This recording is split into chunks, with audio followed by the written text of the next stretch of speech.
Hello everyone, and thank you for joining us today. My name's Kelly from the Data Protection World Forum, and the topic for today's webinar is Mastery of Information, how to successfully manage ungoverned data for risk mitigation. If you do have any questions for our speakers, please use the Q&A tab on the left-hand side of the screen, and our panel will try to answer these at the end of the presentation. Presenting today's webinar is Peter Bowman, founder and CEO of ActiveNav.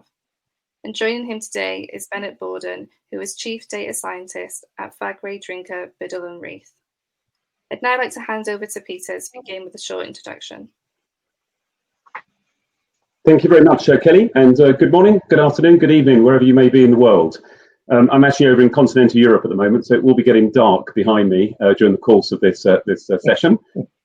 So for those of you that don't know anything about ActiveNav, we're the leaders in the provision of file analysis tools that are essentially built to deal with the wide range of information management, information governance problems, from InfoSec, cyber, through to data privacy, records management, and ultimately the broad information governance mix.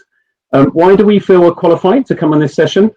Well, I think the fact you're on the session would suggest you understand the order of magnitude, that the challenge that it is to actually deal with your data, whether it be structured, unstructured, but actually to remediate. And hitting the delete key seems to be, I think, just about the hardest thing any organization has to do, whether they be enterprise, commercial, or government, federal, large or small. We see it time and time again. We've worked in about 300 different customers. I think at this point, it's very hard to count, but we're probably north of about 20 petabytes of data that we've discovered and remediated. And that probably equates, depending on the ratio, but it probably equates to around 6-7 billion files and documents. So that's why I'm on the call. And I'm delighted to be joined with a great colleague and now a friend of mine, in fact, Bennett Borden.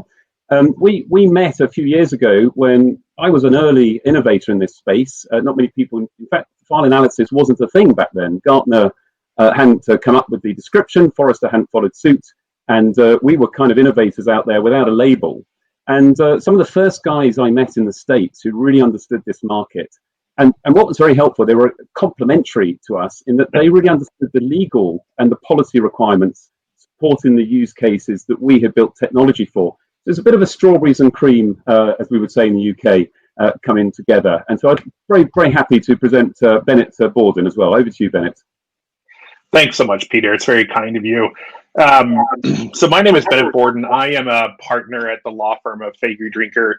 I'm also the firm's chief data scientist and chair the privacy, cybersecurity, and data strategy group. My background, I actually started my career in the intelligence community in the States and was raised on this kind of idea of machine learning and AI, especially to understand human conduct and how the data is a reflection of us as human beings going around doing what human beings do. And how do you get insight out of massive quantities of data? We work with some of the world's biggest companies, and that's where we met Peter. I can honestly say that the technology behind ActiveNav is one of the best that I've ever worked with, and it is our go-to application for most of our clients' problems. I try not to say that when Peter's actually on the line, but I can't really help it. But delighted to be here today to talk about really what we've learned from the trenches in trying to govern this massive quantity of data that we have. Thank you, Bennett. And so a quick look at the agenda today. You've probably already seen this, but we're going to set the scene a little bit by just describing the current state of information governance. And again, when we say IG, we're talking about all the things that it encompasses, as I mentioned earlier. And then we move on to how can we govern information in a way that works for everyone. And that's really important. And that's bringing the human element into it, referencing Bennett's point there. What are the best practices, lessons learned? This is super important. And hopefully some of you on the call to hear that, and we're happy to take Q&A at the end of it as well. It's really important to have experience in this, whatever perspective you're taking on the challenge. This road has been trodden before. A lot of people have gone down it. An equal amount of people have been successful and failed. But those lessons in failure are super important because they're the ones that will bring you success. And so there we'll close off with Q&A. Maybe if I can hand back to you, Bennett, just to help set the scene. Sure. And as we set the stage here about the context, we want to try to get everybody kind of on the same page of how we view information. And there's a lot of metaphors out there about, it's a flood, it's a tsunami, it's an explosion. But the one that I find most helpful working with large companies is that it's more like a river, right? A river is not in a fixed position. It's always changing and carving new channels. And sometimes it causes deadly floods, and sometimes it's the life bringer for water and food, right? And in the information river, information starts with really the smallest trickle of an idea high up kind of in the mountains of our brains inside our companies.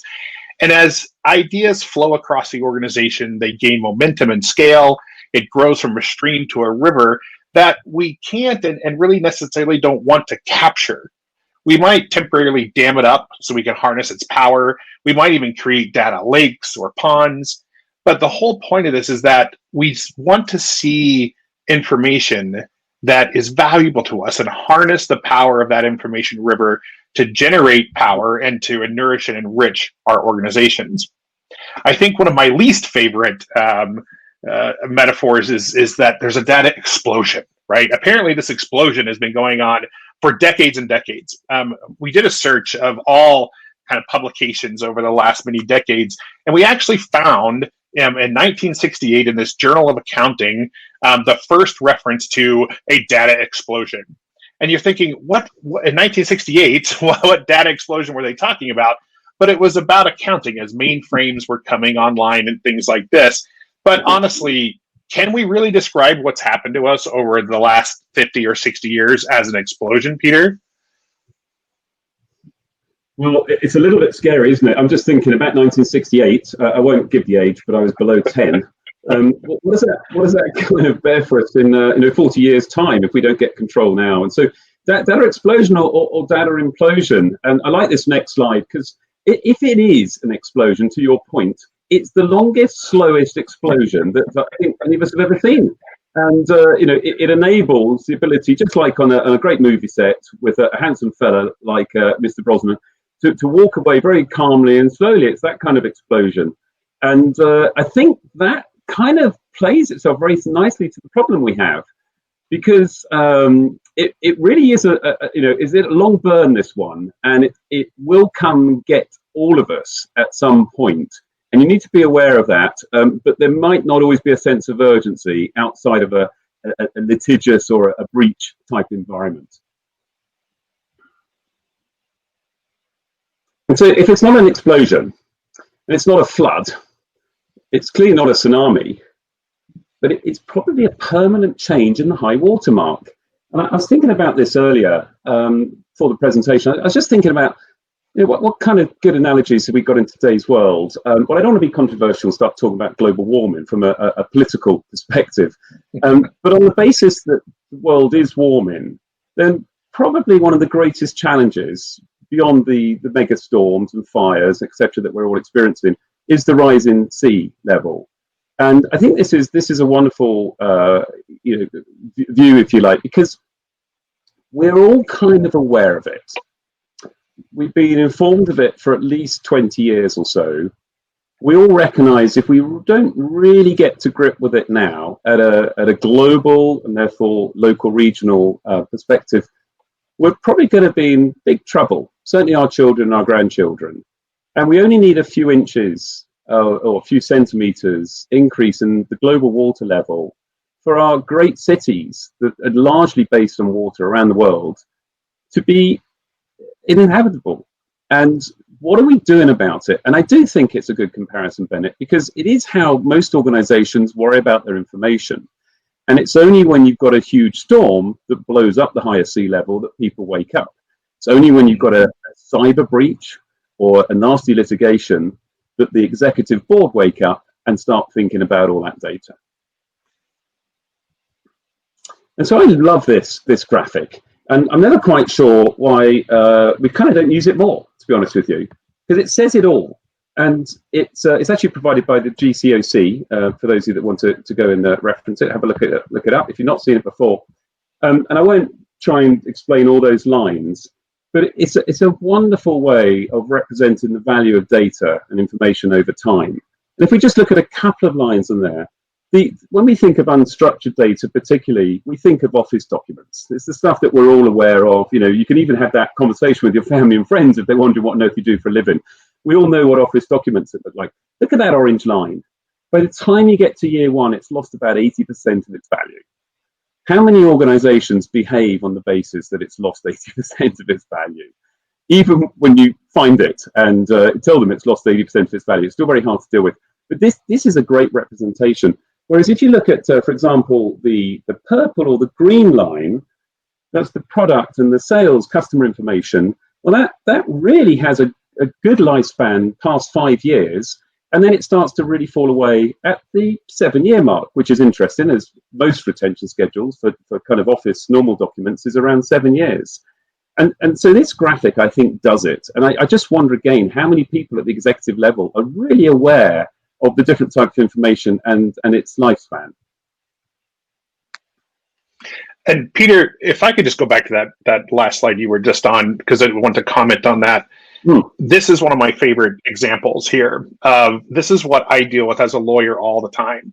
The key point here is that your cost, the black line, stays relatively flat, right? It starts to reduce, assuming that it goes to lower cost storage. But look at your risk line. Yeah. And this is really the area where we work in the most, because having information around that does not have value and it represents a stale version of the company has no value but a negative value, the risk, right? And so when we get into trying to help companies, especially in litigation and regulatory investigations, you have this stale old data that does not represent the values or even the decisions or strategies of the company, and yet it gets sucked into these things, and it's just massively dangerous to a company. And so, sorry, go ahead. Well, but actually, let's go back again. Let's just get stuck on this slide for a while. I think there's so much value to take away from here. I mean, even the cost line, it's really hard, isn't it, to build out the true cost. Are we talking, in old days, we were just talking about the cost of storage, and you could say that a SAN costs $150,000 for X terabytes, and there you go, there's your ROI. It's more complex today with cloud storage. Everyone believes that the cloud, or at least the marketing message, is that it's free. We know that's not the case, and it's very hard to find out how much it costs when you need to draw that information back down, and the risk of storing the wrong information there. But Bennett, what's your current position when you're working with the customers, and how you calculate the kind of holistic cost of information? You know, honestly, Peter, the major factors that go into cost are, one, just utter inefficiency. There are some wonderful studies out there that show that knowledge workers spend about 25% of their day looking for the right information to do their jobs. And when you're sifting through older ungoverned data, that drives that metric up. So imagine 25% of your payroll being wasted on people looking for the right information. The other big driver is the litigation risk. So if you've got more data around and you have to find it, review it, produce it, it's massively expensive. But we have found the biggest driver is insecurity. The more data you have around, the more damage comes to you if you have a breach event. And some of the biggest breaches that have happened over the last 3 or 4 years have been for information that's lying around, especially in archive systems or older systems that don't have the updates or that don't have other security protections in them. And we find that data is breached, and the personal information in there is usually just as damaging, even if it's old. So Bennett, how do you calculate the cost in the pocket today versus the cost tomorrow? And when you're breached, then obviously now there's all the regulatory requirements you need to comply with as well. And we're all very familiar with the GDPR, 4%, 20 million euros, 4% of your global turnover. And so these are significant sticks. But equally, we often speak to customers who say, well, yeah, but that would be tomorrow. If that were to happen, that would be a problem we'd deal with tomorrow, and we would have exceptional funds or insurance and other that would potentially cover us there. How do you, at a drinker, kind of deal with that kind of view? So it is trying to align with the values and objectives of the company, right? As we'll talk a little bit about today, companies, especially senior management, they have lived in the information age long enough that they understand the value of information and its risks. And so the arguments about efficiency for your organization start to land with much higher impact. And so the important thing as you're taking on information governance projects is to come up with good metrics on weighing the cost versus the benefits.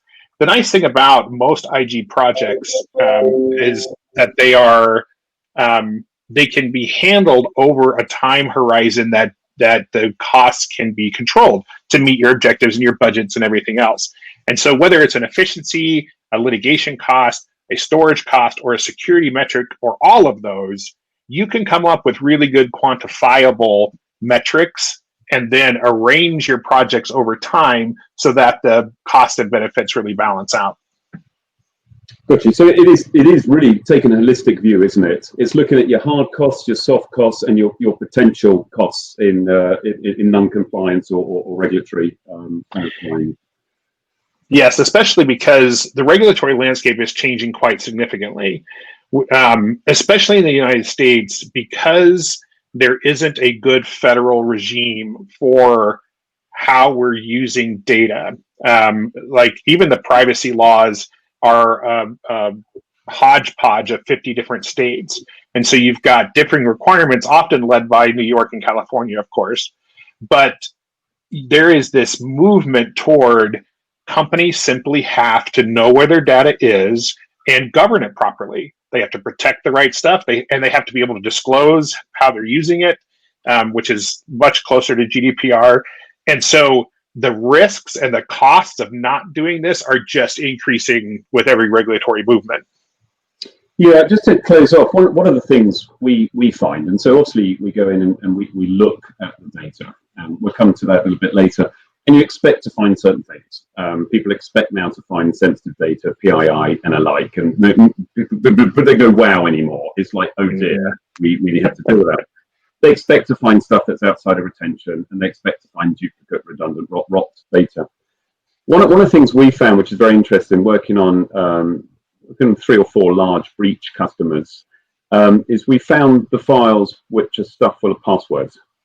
And it's that kind of stuff which is really dangerous for organizations. The other stuff you can largely defend in courts. It's like the Sony breach.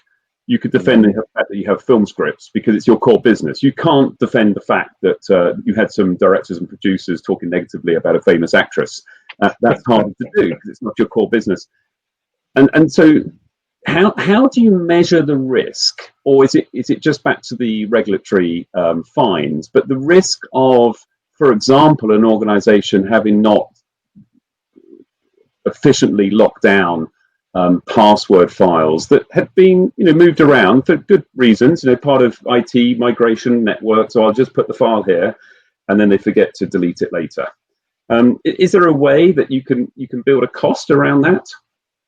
Yes, and some of it is understanding what the regulatory environment is, like the risk of GDPR. But with the California Consumer Privacy Act and Protection Act and the New York Department of Financial Services and all they're doing in credit and insurance and financial services, right?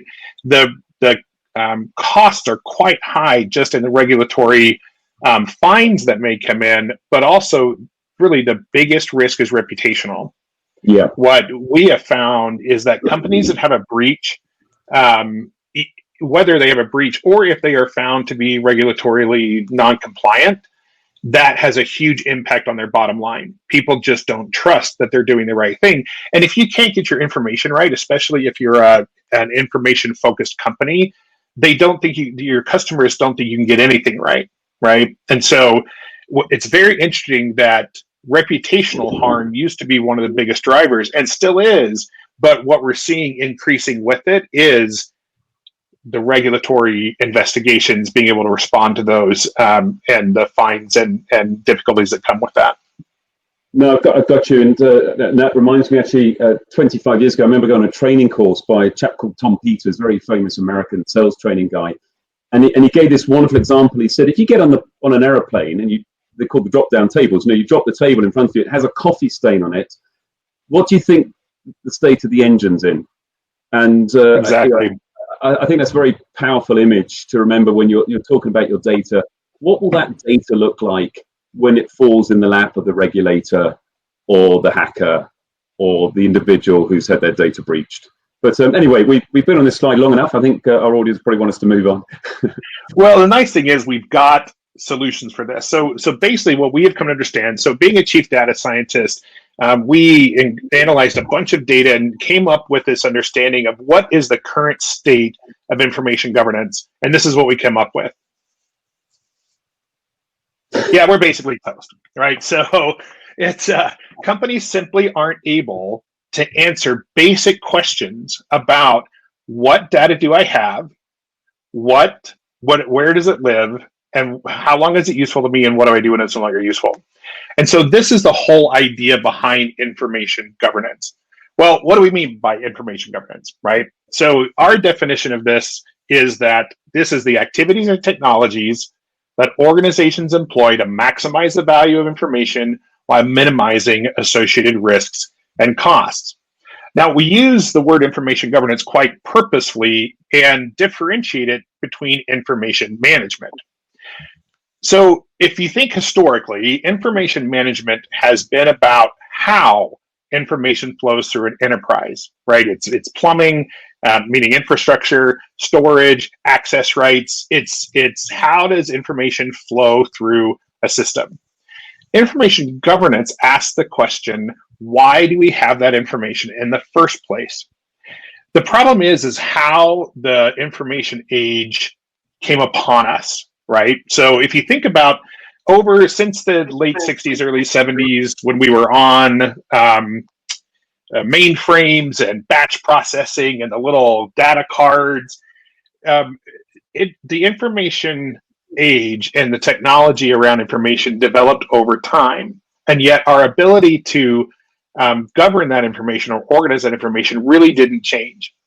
And so you have these different functional areas of the company. Think marketing, sales, operations, security, HR, and they tend to all have a very specific line of sight about information. What is information? What is it useful to me for? How do I store it and access it? Those often have very different views and therefore solutions. And the problem is that often, so you end up with this siloed approach, right? Different parts of the company have different information policies and different information systems.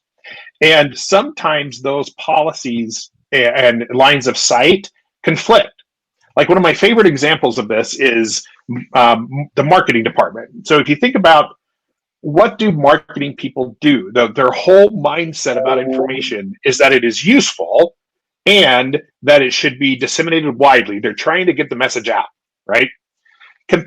Which is perfectly rational, right? It's what they're for. And think about the security function, right? What they do is they are trying to limit the dissemination of information to the proper folks. Perfectly reasonable, right? Well, what happens when marketing and security conflict? Who governs that? Who decides? Who's the referee? And in most companies, there's not a formal way of understanding the needs and lines of sight of each of the information functional stakeholders and properly balancing them for your company. And that's what we mean by information governance. Yeah, that's fantastic. Thanks, Ben. And I do love the silo approach. We see that as well a lot. So how can we govern information in a way that works for everyone? And right back to Bennett's earlier point, how do we bring the people with us on the journey? Well, there's a bunch of things, bunch of tools you can use, but what's absolutely critical, you have to do this, and in absence of doing it, you will fail. You have to link the information creation, its use, and its disposition to the business objectives. If you don't do that, yeah, you're gonna wobble at best. Well, yeah, at best. So what do I mean by that? Well, first of all, what are our organizational objectives? from a business, from a legal, and from a regulatory perspective. What information is needed to achieve our objectives? And I think that's one of the ones we see most organizations are really challenged with. They think they need everything, but actually they only need a very small portion of that. But you have to go through that exercise of deciding what it is you actually need to run your business. How long is information useful? This should be really easy. If you think back to the graphic that we got stuck on for a long time, it should be really easy. There's an enormous amount of research. Back to Bennett's 1968, 1969. We were good at records management in around the world, but certainly in Western societies, we were very good at that. We've been good at it for 100, 150 years. We used to be able to file stuff when it was paper, and you used to always have the right version of truth. We only got bad at it when we went digital, and then when we linked and networked digitally. That's when it all fell apart, because we got too much and we lost control, and we didn't think we needed records and records people anymore. So a lot of this work is out there. This isn't rocket science. You have retention schedules which you need to comply with, which are either internal, or you have those which are externally forced on you, whether it be compliance. Boeing needs to keep 50 years of that engineering rivet, or whether they're just normal financial retention periods. So while it's useful, how does it need to be organized? What kind of access controls do you need around it? Kind of security, encryption, and privacy. You have to understand what that mix looks like. And what do I do when information is no longer useful? And we'll go to that in a bit more detail now. And Peter, I love these questions, right? It's so when we start working with companies, we have these sessions, we call it corporate therapy, right? Why am I here? What is our purpose? It's a very American thing, but we ask these 5 questions, and there is not a company I've ever worked with that can answer, what am I trying to do? What information do I need to do it? How long is the information useful? What do I do while it's useful? And what do I do when it's no longer useful? And that is the whole point of governance, is to get control, purposely create and use information. Well, how do we get there? So this is very much how we start with a company. As we've talked about, most companies, they don't know where their data is and they don't know what's in it. Well, why is this a problem? We talked about this earlier, right? Everything is less efficient, huge increase in cost, increased security, increased regulatory burden, and just lost leveraging opportunities. So what we work with clients on is, how do I remediate the data? Now, you've heard a lot of people talk about defensible disposition or defensible deletion. The problem is, if you start with the idea of what can I get rid of, you can't answer that question until you answer the question of, well, what do I need to keep, right? And it drives you back to these 5 questions. And so the whole point of remediation, when you remediate something, it's putting it in its proper place and organized with enough information about it that I can leverage its use and mitigate its risks, right? So what are the goals of? I think that's really helpful, because often we hear remediation used in the sense of only for deletion. It's almost become a byproduct of deletion. But it's not. Remediation is far more than that, isn't it? It's almost like a broad triage of your data. It is. I love to use the analogy of, so when I go visit my dad, you go out to his workshop garage and it is pristine, man. He has all of his tools are in their little pegs with a little outline around them. He's got this little cabinet with all the 100 little drawers, and you open up each one and it's the same screw, and there's its nut. And the guy is just fanatical because he's a pretty organized and goes out and does stuff a lot. You go into my garage and it looks like, I don't know what, like a storm came through, everything's piled around everywhere. And it seems every time I need to go in there to find this particular screwdriver, I'm digging through boxes and onto things. And right, and that is exactly what happens to our companies. That is the state. I might know it's in this box and I have to dig through the bottom of the toolbox to find that one thing, right? And so what the goal of remediation is to retain the information that's valuable and necessary to create to meet your organization's objectives, right? And cloak it in enough information by how it's tagged or stored or metadata, right? That I know what it is, I know it's useful, and I know how to protect it, and I know when it's no longer useful. Well, how do you do that? So the basic framework for data remediation contains three key parts. One is I have to have some way to get visibility into the data. I have to see what I'm trying to remediate and organize. The second is once I see it, I have to be able to compare it to some criteria, right? Develop an appropriate measuring stick to hold it up against and say, oh, I see what this is. Now I know whether it's useful or not, whether I need higher security or not, whether it's PII or not. And so you have these measuring sticks. Once I can see it and apply a measurement to it, then I have to be able to act on that measurement. And this is the three basic requirements for a successful remediation strategy. So visibility, what have I got? If you go back, please. Visibility, what have I got? Measuring sticks, if you don't measure it, you can't track your performance. You don't know if you're moving forward or backwards. And then the ability to actually act on those outcomes, on those metrics that you've measured. Precisely. Those are the three things. I wish there was a good acronym there, but VMA doesn't really work that well, does it? Okay, let's move on to visibility. So visibility. Well, I think in our parlance, and probably a lot of this audience, is really discovery. But you have to be very careful with the word discovery. You know, it kind of feels that it's got a heavy legal bent to it. And that isn't always the case here. What you're trying to do is just find out what you've got. So you've got to gain visibility. How do you do that? You've got to look at everything you can grab associated with your information. And I say that carefully because sometimes you can get everything. Sometimes there's very little you can get.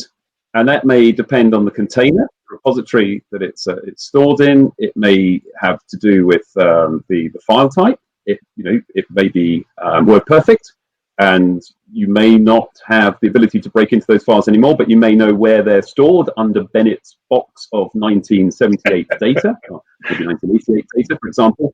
And so that's what you grab because that's all you've got. You may be able to get right into the content, and that's where it gets clever. You can actually run some algorithms. You can do different types of linguistic analysis. We'll talk about ML, AI.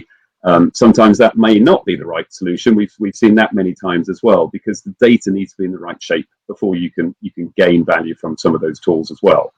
But you're trying to get a feel at the highest level of what the data is. Once you've determined where it is, what the data is, what's it about, and you're going to do that through a mix of different capabilities, but grabbing metadata, grabbing file names, looking at the content if and where appropriate, and ultimately getting some context about the information as well. How do you do this? I think we talk about this a little bit later in the presentation as well. You're going to need some tools. I mentioned Gartner earlier, so I'm going to give them two plugs. There's a very good analyst, used to be the lead analyst in eDiscovery, a lady called Deb Logan. I remember watching her at a CIO conference, and she came out this great line of, people and technology got us in this mess, and only people and technology can get us back out of it. Now, what's scary, I think that was about 10 years ago, and so we're still on that long journey. We're still getting ourselves in that rising water mess before we've got the water going down, and it's probably going to take a little while longer yet. But you have to use tools, and you have to use people, and you have to ultimately use policy and process as well. And so you'll have tools depending on the size of the organization and the nature of your organization. And if you've got a small quantity of data, or it's at a departmental level, and or you've got appropriate subject matter experts with time on their hands, you may be able to do a lot of this with some of the tools you have in-house. If you don't qualify or you score low on any of those, then you almost certainly will need some kind of tool that's built for purpose. You'll fall over quickly at scale. You'll fall over quickly at connectivity. And most importantly, you'll start to put the process under pressure when you actually try and remediate it through a workflow. The tools that are generally available in the back of the shop, if you like, will not have been built to run the workflow and the remediation And that's the area most of our customers, I think, realize they fall over at. And then you get into the build or buy, but I think we can come to that later. If we go to the next slide, please.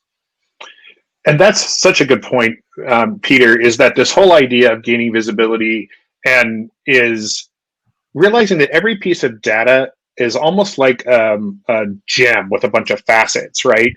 You've got the content, which is the stuff that's in the data. Then you have this metadata around it. And in the old world of, say, Windows file shares, you've got, a file name, a file extension, a date made, perhaps an author, a date last accessed. And that's like the stuff around the data. And then you've got this context. Well, somebody did put it in a folder called, human resources, and they're a human resource person, right? So the context can help me get information about it.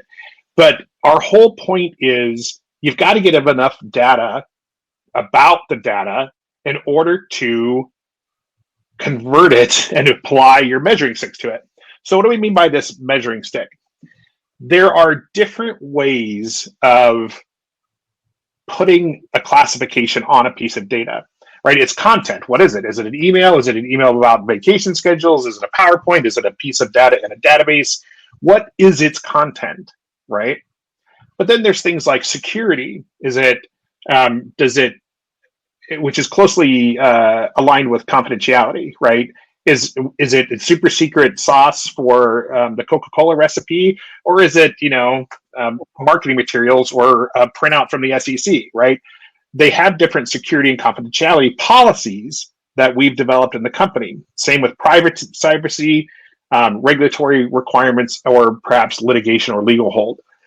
When you're looking at a piece of data, apply all the measuring sticks to it that you can, right? It's not, many times we find that companies step out in this content classification or security or privacy, and they get it kind of labeled, but then they fall down on one of their measuring sticks and they have to look at it again. When you get visibility into your data, think clearly about what measuring sticks I need to apply to them and how I'm going to apply it to the data so that you're just looking at it once and you're getting all the information you need that's important for your company and classification.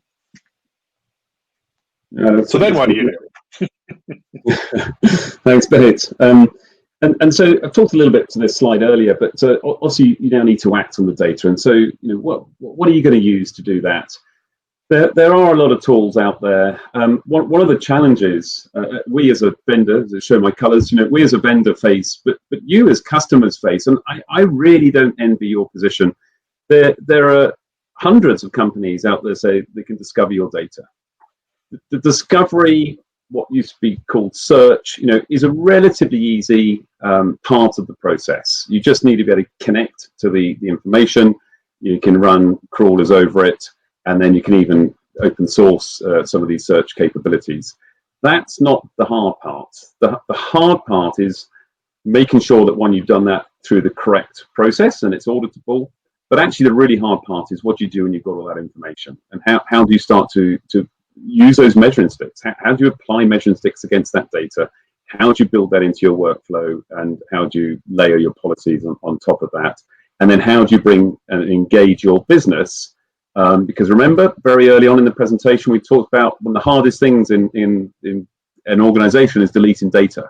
They will not hit the delete or the other buttons until they're absolutely confident that all those things are in right place and all the measuring sticks have been adhered to. And so be very careful about thinking this is just a search and discovery exercise. And so, as I mentioned earlier, if you've got a very small project, when I say small, I'm talking about maybe 100,000, 200,000 documents and files. You can probably get away with using some in-house tools, and if you've got some in-house resource, you can probably do a good enough job, depending on what the use case and regulatory requirements are that you have. Anything that starts moving into the terabytes, which is quickly millions of documents and files, you will need expert people and expert tools or an expert process to make this work. And there's a healthy range of vendors on the market now, but I have a slide in here later on which will call out where you need to be careful, because there's a mix of vendors that have a lot of overlapping technologies in the space. And DLP and CASB, although they have overlap search, aren't necessarily the right tool to do the analysis, the metadata analysis piece. And equally, metadata analysis tools such as file analysis wouldn't be the right tool for a fully discovery, records, or CASB requirement. And so you probably need to resign yourself to the fact you need multiple technologies. There's no silver bullet. You do need multiple technologies, and you probably need to look at best of breed in each case. Is there anything else you'd like to add there, Bennett? I feel a little uncomfortable with this slide because obviously I believe that we're one of the best technologies. So without talking about your friends at ActiveNav, is there anything you have a broader view of other capabilities out there that you could maybe talk to? Sure, and we cover some of this on the next slide about acting on the data, right? Because what you have to understand is every system that holds data has its own capabilities, right? Some of them are great. So if you think like a SharePoint, or now increasingly in the Microsoft 365 world, those come with the ability to tag stuff. I can tag it on any line I want, content, security, privacy, whatever. Some of the repositories are pretty good. Others are really not good, like Windows File Shares, which is the bane of all of our existence, right? That I have very little information. I can't get into the content. I'm relying on this little light bits of metadata, right? And those are the repositories where you almost always need another tool. Because what you have to do on the next slide here is you have to convert these measuring sticks into rules that fit the tool you're using, right? Like think about a record schedule. It's got 750 different record classes that are just narrative. They just say like tax filings or employment records or OSHA records. That's great, but I've got to somehow convert that into rules that fit the tool, whether that's search terms for the content or different qualities or parameters on the metadata. You've got to convert this measuring sticks into rules that the tool can use. Great. So now I can hopefully tag this stuff up along with my different kinds, or otherwise identify it according to my measuring sticks. But then what do I do with it? Right? Some of the options are, you keep it, you tag it, you migrate it, you delete it. But as you said, Peter, sometimes deletion is the hardest part. The worst way to go about this is to actually ask users, can I throw this away, right? Because they're going to say, no, this is so important, even though they've never accessed anything over 2 years old in their email. They've got 10 years of email. So one of the methods that we use is called quarantine and quack, right? So we find data that, according to all of our policies and measuring sticks, is not to be kept by the company. Its value has lapsed, right? And so I could very defensively just delete it. Well, you can give a little measure of comfort to the process by just cutting off access, so quarantining that data, and then see who complains or quacks. Where's my data, right? And so this quarantine and quack approach has been highly successful with us. But the important thing is your tool that you use, whether comes with a system, home built, or bought off the shelf, it has to be able to properly convert your measuring sticks and then be able to apply them to the data and then act on it. And that's where we find most tools start to fall apart. And Bennett, I'm sure if we go back a slide, actually, I'm sure it was us that taught you about the quarantine and quack. I'll let you take the credit. But you reminded me actually of one of our early customers, a global mining company.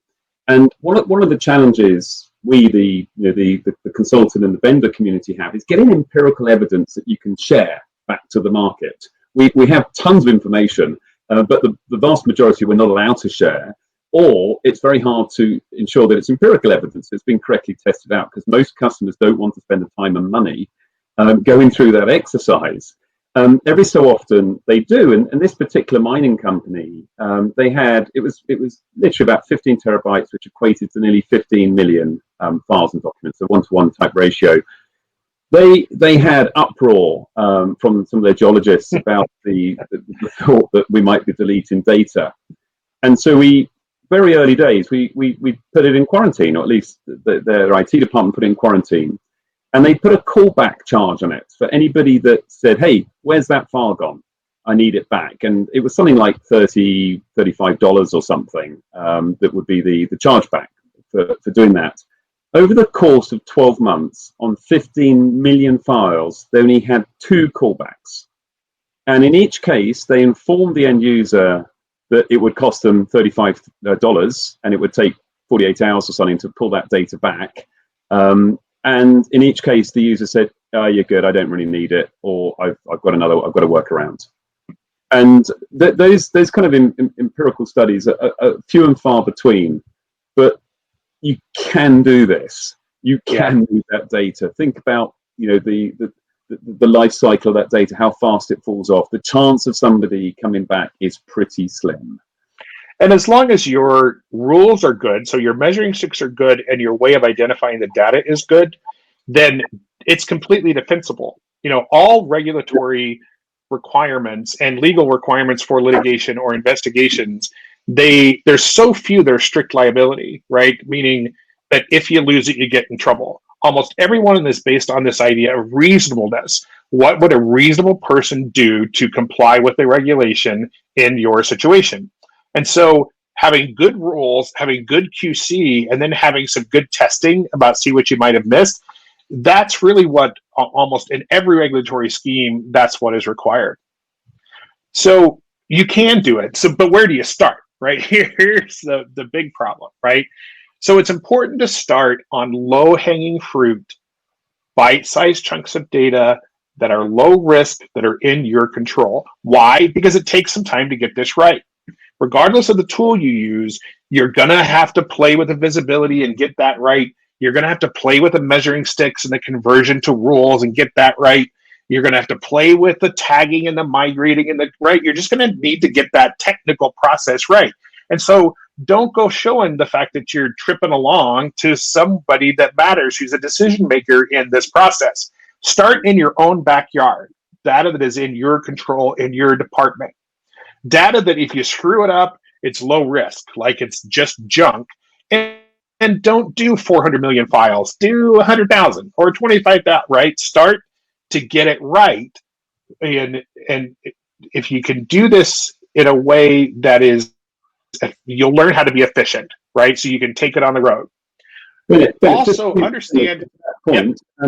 The low-hanging fruit, we often find that customers, once they get themselves into the right place, the light bulb goes off and they say, there's this department that's got this current pressing challenge, and the lead of the department is completely supportive. And almost without fail, there's one of those. So to your point, yes, they often do it on the IT data to prove it out a little bit or make sure everything works. But then they find a friendly business unit that has a pressing challenge, but most importantly has executive support and sponsorship. And that's so helpful because then you've got your use case, you build out the methodology, and then you just have to turn the handle elsewhere with the less compliant departments. Sorry, Bennett. That's right, because this is an evangelical effort, right? You are converting people to the gospel of IG, right? And you're going to have people who readily accept that and are happy to get on board, and you're going to have people who are putting their digging in their heels, right? So as you start to move from low-hanging fruit into these bigger buckets, more important buckets, go where you got friends, right? Because you're still going to screw it up at the first, right? So when you move to a new environment, a new system, it's going to be clunky a little bit, and you need to have protection from your friends. So think about enlarging your concentric circles as you're doing this remediation over a period of time. It's this look, a company-wide remediation effort is a 3 to 5 year process. It just is, right? But that's important because you want to take it step by step, success by success, and define success, right? Measuring success is really important to your company. Decide in advance, is it the efficiency gains? Is it the risk mitigation? Is it the cost savings? Is it all three? and build metrics that you can prove your success. Number of files deleted, number of hours saved, number of, reduction in discovery litigation costs, whatever it is, track it from the beginning. Because what you're going to do is use your success in the smaller buckets, and as you increase out, to go and build a business case to get the funding or convince the people that that's what you need to do. So think about measuring success right from the beginning. Yeah. And so you've done all this wonderful work. There's lots of benefits, and I think, again, the audience will be familiar with most of these, but you're going to get a tremendous increase in efficiency across the business, reduced risk across the enterprise. It goes without saying. Provides insight into your workflows and business processes. You'll almost certainly find that you need to make changes and tweaks to some of those workflows and business processes. And that's a good thing. You'll find a lot of them are actually broken, and what they're doing is they're papering over the gaps that you have. Mm-hmm. And lots of compensating techniques are being kind of employed. And then I think this gets more interesting. Insights can be used to optimize workflows and processes, leading to even more efficiency and risk mitigation. We know that. And for those of you who are familiar with the IGI's pinwheel, you've got risk on one side and you've got value largely on the other side. And what I think is, so sad in a way about information governance is, for the last few years, we've generally spoken to it with risk in mind, whether it's regulatory, whether it's litigious, whether it's costs, reputational, etc., even cyber. When we get to the point that we've got our data in good order, we can then get to the point where we're actually using the data to drive better business.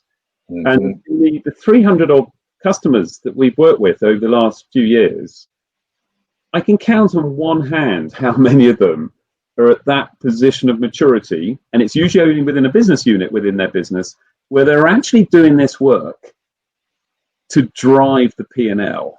Mm-hmm. And to essentially develop an Infonomics program. And because Peter, this is the piece that is so interesting to me, because going back to how I came into the law through my work at the intelligence services, and especially the data reflects human conduct.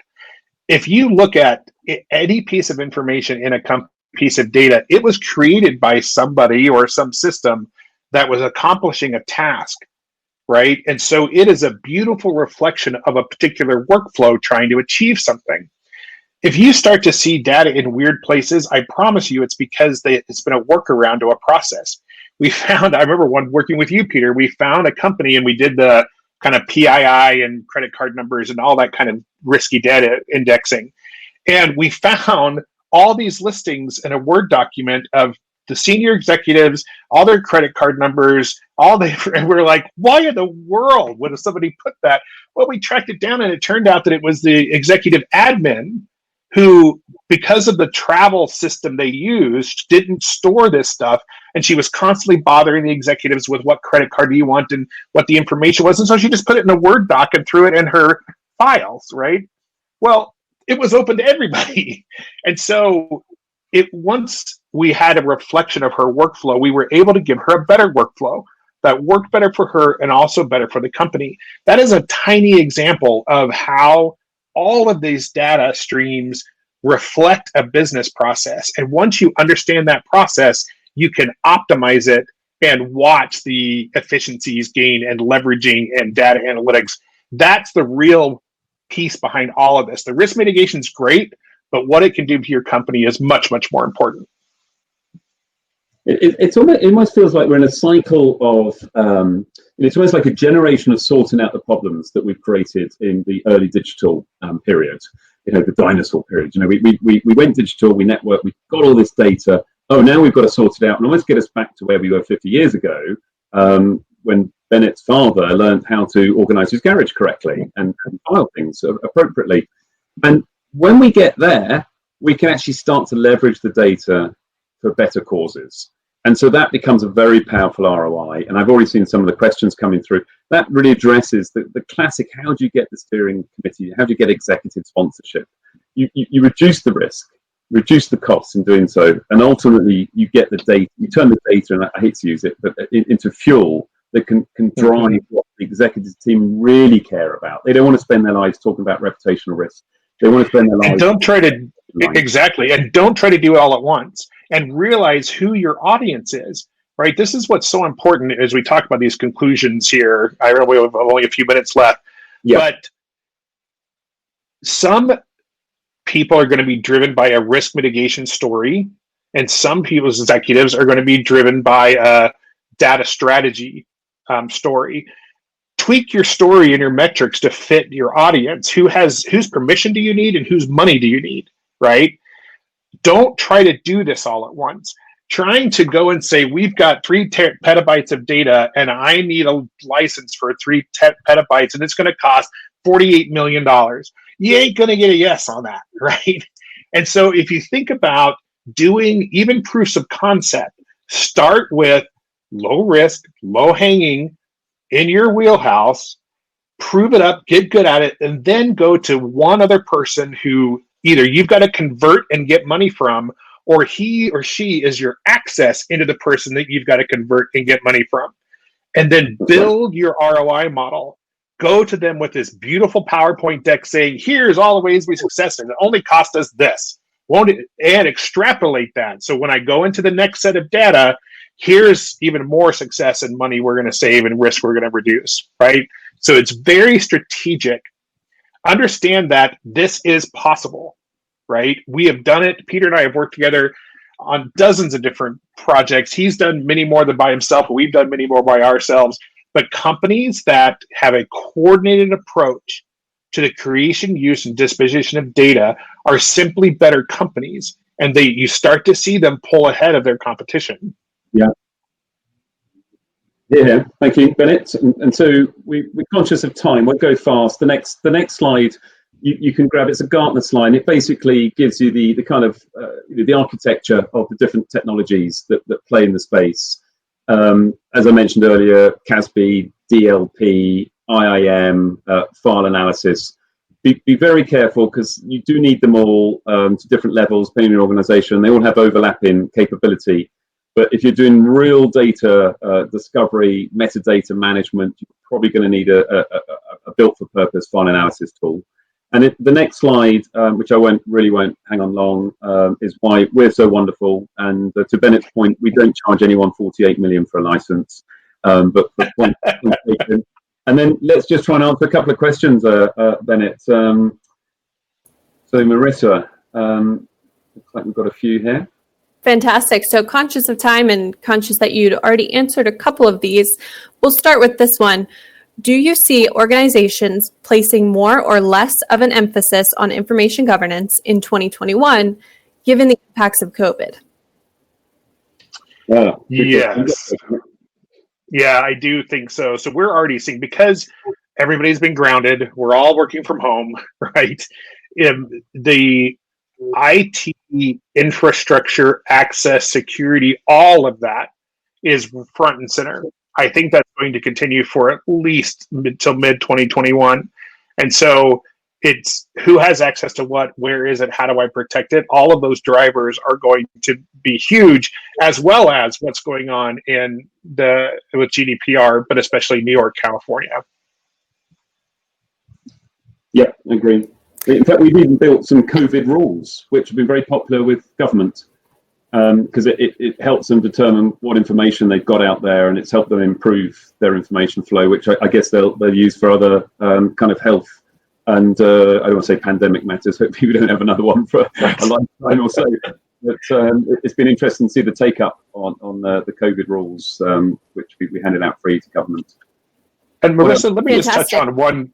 Let me just answer this question really quickly. That somebody asked, is there a difference between data governance and information governance?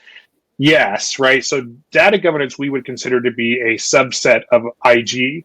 Data governance is about the accessibility, purity, accuracy, immediacy of data, the quality of data, and typically really focusing on structured data. So yes, there is a difference, but we would consider it all part of IG. I have to add to that, Bennett. We agree. The purist you have to split the two: unstructured information and structured data. The reality is the market's munged it all up over the last 5-6 years, and we as an organization, we literally had a discussion internally. Do we just give up? Because people were asking for everything around data. They weren't differentiating between the two. And so I think that's what's happened. It's just munged up, and we've just ended up calling it data, even though the true term, as Bennett says, is to split it the correct way. Wonderful. Well, thank you, Peter. Thank you, Bennett. And thank you all for joining us today. If you have any other questions, please do reach out. We have contact information here on the screen. But with that, we will close. And again, thank you for joining us today. Thank you. Thanks, everyone.